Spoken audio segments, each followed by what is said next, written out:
بسم اللہ الرحمن الرحیم۔ ڈیئر اسٹوڈینٹس، آج ہم مطالعہ پاکستان 10th کلاس کی مطالعہ پاکستان کا باب نمبر 1، جس کا عنوان تھا پاکستان کی نظریاتی اساس، اس کا لانگ کویسچن نمبر 1 پڑھیں گے، جس میں پہلا لانگ کویسچن ہے، نظریے کی اہمیت واضح کریں اور نظریہ پاکستان کا مفہوم بیان کریں۔ اس کا جواب صفحہ نمبر 1 سے سٹارٹ ہوتا ہے، ٹھیک ہے۔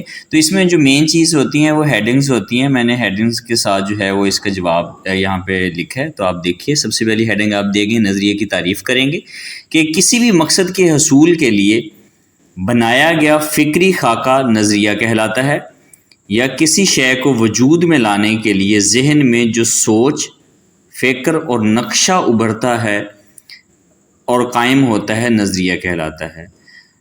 دوسری ہیڈنگ ہے نظریے کی اہمیت، ٹھیک ہے۔ یہاں پہ دیکھیں کہ نظریے کی اہمیت واضح کریں۔ پہلے ہم نظریے کی اہمیت اور پھر نظریہ پاکستان کا مفہوم اس میں دیکھیں گے کہ نظریے کی اہمیت حقوق و فرائض کا تعین ہے۔ نظریہ لوگوں کی سوچ کی عکاسی کرتا ہے، اقوام اسی وجہ سے زندہ نظر آتی ہیں۔ نظریہ پاکستان کے ایک دوسرے کے ساتھ قومی حقوق و فرائض کی وضاحت کرتا ہے۔ نظریہ قوم کو متحد رکھنے میں مددگار ثابت ہوتا ہے، ٹھیک ہے۔ اگلی ہیڈنگ ہے با مقصد زندگی کا حصول۔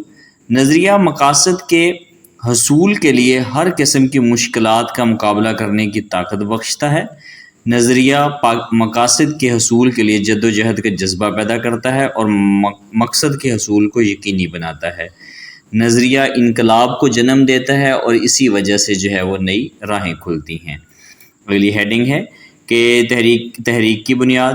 کوئی بھی نظریہ فوراً وجود میں نہیں آتا، بلکہ اس کے پیچھے کچھ واقعات کام کر رہے ہوتے ہیں۔ عام طور پر نظریہ معاشرے کے پسماندہ لوگوں میں محرومی کو ختم کرنے کے لیے وجود میں آتا ہے۔ اسے یوں بھی کہہ سکتے ہیں کہ مشکل حالات اور سماجی دباؤ نظریے کو جنم دیتے ہیں، اور معاشرے میں مشکلات کے شکار لوگ جو ہے وہ اس کی طاقت بنتے ہیں۔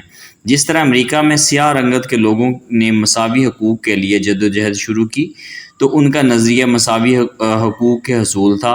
ایک لمبے عرصے تک بنیادی انسانی حقوق سے محرومی نے ان میں مساوی حقوق کے لیے جو ہے وہ ایک نظریے نے جنم دیا ہے۔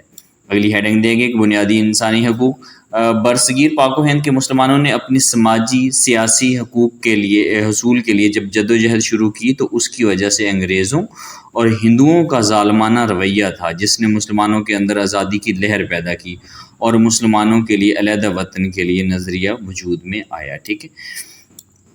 نیکسٹ ہے کہ نظریہ پاکستان کا مفہوم۔ نظریہ پاکستان کے مفہوم کے اندر جو آ جائے گا کہ نظریہ پاکستان سے مراد ایک علیحدہ خطۂ زمین کا حصول ہے، جس میں مسلمانان برصغیر قرآن و سنت کی روشنی میں اسلامی قدروں اور نظریات کو محفوظ رکھ سکیں اور اپنی زندگیاں اسلام کے روشن اصولوں کے تحت گزار سکیں، ٹھیک ہے۔ نیکسٹ جو ہے وہ اس نظریہ پاکستان کی بنیاد آ جائے گا کہ اسلامی نظریہ حیات نظریہ پاکستان کی بنیاد ہے۔ نظریہ پاکستان سے مراد برصغیر جنوبی ایشیا کی تاریخی حوالے سے مسلمانوں کا یہ شعور تھا کہ وہ اسلامی نظریہ حیات کی بنیاد دوسری اقوام سے مختلف ہیں۔ نیکسٹ جو ہے وہ نظریہ پاکستان اور قائد اعظم ہے کہ ایک موقع پر قائد اعظم محمد علی جناح نے فرمایا تھا کہ پاکستان تو اسی روز ہی وجود میں آ گیا تھا جب برصغیر کا پہلا ہندو جو ہے وہ مسلمان ہوا تھا۔ یہ تھا آپ لوگوں کا لانگ، اینڈ پہ لبے لباب لکھیں گے یا نتیجہ بھی آپ لکھ سکتے ہیں، خلاصہ لکھ سکتے ہیں۔ تو اس کا خلاصہ یہ نکلا ہے کہ نظریہ قوم کی فکری بنیاد ہوتا ہے۔ نظریہ پاکستان مسلمانوں کے لیے ایک الگ ریاست کے قیام کا تصور ہے تاکہ وہ اسلامی اصولوں کے مطابق زندگی گزار سکیں، ٹھیک ہے۔ تو اینڈ پہ لبے لباب یہ نتیجہ جو ہے وہ یہ آپ لوگوں نے لازمی لکھنا ہے۔ یہ تھا اپنا لانگ کویسچن نمبر 1۔ امید ہے کہ آپ لوگوں کو پسند آیا ہوگا۔ دعاؤں میں یاد رکھیے گا۔ اللہ حافظ۔